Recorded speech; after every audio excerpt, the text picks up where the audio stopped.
Kita hidup dalam dunia yang penuh kebisingan, namun sepi dalam kedalaman. Banyak dari kita berjalan dengan tubuh yang tampak utuh, tapi jiwanya remuk dalam diam. Luka masa lalu bukan hanya meninggalkan jejak di pikiran, tapi tertanam di dalam tubuh, menyelinap dalam jaringan otot, menyumbat napas, mengekang gerak, dan membungkam getaran hati. Inilah luka-luka yang tidak terlihat dan tidak bisa dijangkau hanya dengan kata-kata, tetapi energi seksual menyentuh dimensi yang lebih dalam. Energi seksual dalam wujudnya yang paling murni bukan tentang rangsangan atau pelampiasan. Ia adalah kekuatan kehidupan yang mengalir di setiap sel tubuhmu. Ia adalah getaran yang, jika dihayati secara sadar, bisa membuka kunci dari trauma yang telah mengakar puluhan tahun lamanya. Ini bukan metafora. Ini adalah kenyataan yang telah dipraktikkan ribuan tahun oleh tradisi suci, seperti Tantra di India dan Taoisme di Tiongkok. Di dalam Tantra, seksualitas sadar bukanlah aktivitas, tapi meditasi. Bukan soal orgasme, tapi soal kehadiran. Dalam ruang yang benar-benar aman, tanpa ego, tanpa topeng, energi seksual yang diarahkan dengan cinta dan kesadaran menjadi obor penyembuhan. Ia menembus ke dalam jaringan memori tubuh, memori yang seringkali tidak bisa kita ingat, tapi tubuh kita mengingatnya. Mungkin kamu pernah merasakan disentuh dengan kasih di tempat yang benar, bisa membuatmu menangis tanpa tahu alasannya. Itulah tubuh yang membuka, itulah energi trauma yang bergerak keluar, dan energi seksual sadar bisa mempercepat proses ini jika dipraktikkan dengan sepenuh jiwa. Namun, kamu tidak perlu membutuhkan pasangan untuk mengakses kekuatan ini. Jika memang kamu belum berpasangan, penyembuhan terdalam justru sering terjadi saat kamu sendirian, saat kamu duduk hening, menyentuh tubuhmu bukan untuk pelarian, tapi untuk pengenalan. Saat kamu bernapas ke dalam titik-titik beku dalam tubuhmu. Saat kamu menari dengan perlahan, mengikuti irama tubuhmu sendiri, bukan tuntutan dunia. Latihan seperti pernapasan sakral, tantric breathwork, meditasi lingkaran energi, atau gerakan spiral yang membuka panggul, semuanya adalah jalan untuk membangunkan energi penyembuh ini. Dalam setiap embusan napas sadar, kamu membiarkan energi seksual naik dari cakra dasar hingga ke jantung. Dan ketika energi ini bertemu cinta, bukan cinta romantis, tapi cinta keberadaanmu sendiri, maka luka pun mulai mencair. Ini adalah momen yang sangat pribadi. Tidak ada yang bisa melakukannya untukmu. Tapi saat kamu mengalami momen ini, kamu akan tahu, kamu akan merasakannya. Tubuhmu terasa lebih ringan. Ada ruang kosong yang terasa seperti damai. Dan keinginan untuk mencari validasi dari luar mulai lenyap. Penyembuhan ini bukan instan, tapi ia pasti, karena ia bukan datang dari luar, tapi dari sumber di dalam dirimu sendiri. Semakin dalam kamu terhubung dengan energi seksualmu, semakin kamu mengenali dirimu yang sebenarnya, tanpa luka, tanpa topeng, tanpa kebekuan. Dan dari titik ini, kamu tidak hanya disembuhkan, kamu mulai menyembuhkan. Kehadiranmu mulai memancarkan getaran baru. Orang-orang di sekitarmu mulai merasa lebih aman, lebih hangat, hanya dengan berada di dekatmu. Karena kamu telah menyentuh inti dari dirimu. Kamu telah kembali. Namun, energi seksual ini adalah kekuatan sakral. Dan seperti semua kekuatan besar lainnya, ia tidak bisa ditampung oleh tubuh yang belum siap. Jika tubuhmu masih penuh racun, kemarahan terpendam, kebencian terhadap diri sendiri, atau pola pikir lama, energi ini bisa berbalik arah, menjadi ledakan emosi, menjadi ilusi spiritual, bahkan menjadi ketergantungan yang terselubung.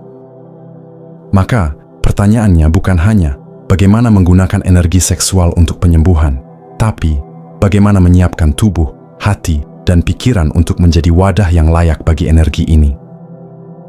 Tubuhmu bukan hanya daging, darah, dan tulang.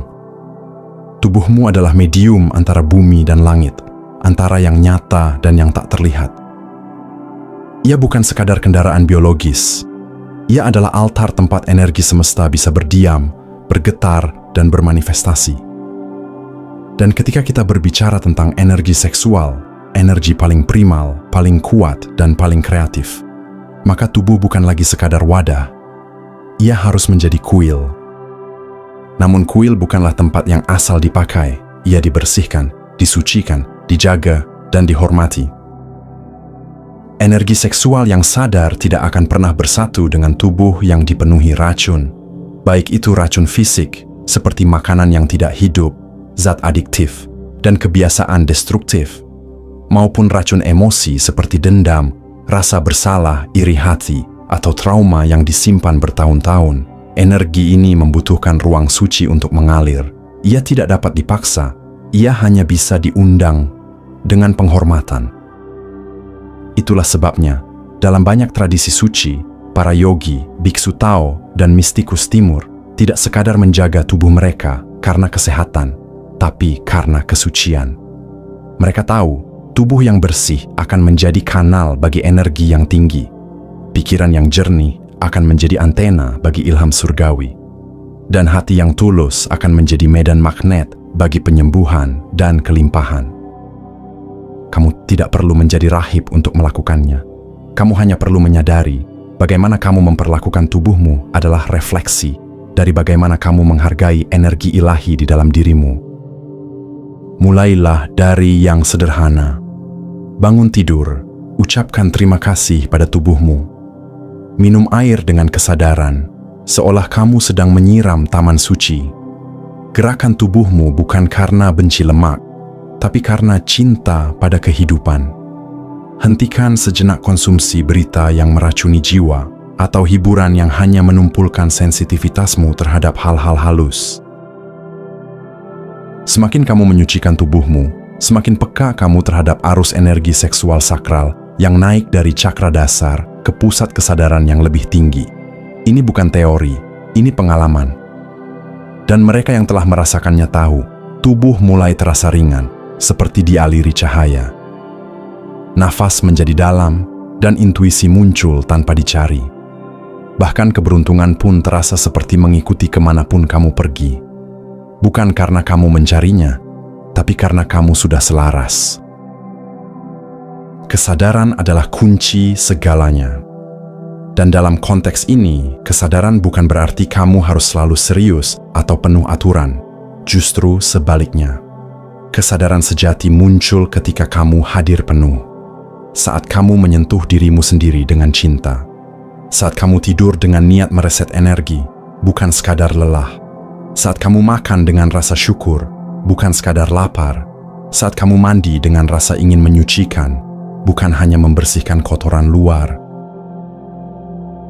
Tubuh adalah tanah, kesadaran adalah benih, energi seksual adalah air kehidupan. Jika tanah subur, benih sadar, dan air mengalir, maka yang tumbuh bukan hanya kesehatan dan kebahagiaan, tapi juga daya magnetis yang memanggil apa yang benar-benar kamu butuhkan dalam hidup. Banyak orang berpikir bahwa untuk mengundang energi seksual sakral, mereka perlu pasangan. Tapi tidak, segalanya dimulai dari dirimu sendiri. Bagaimana kamu mencintai dirimu, menyentuh dirimu, merawat dirimu, akan menciptakan medan vibrasi yang begitu kuat, sehingga pasangan yang hadir nantinya pun bukan datang dari kekosongan, tapi dari kelimpahan.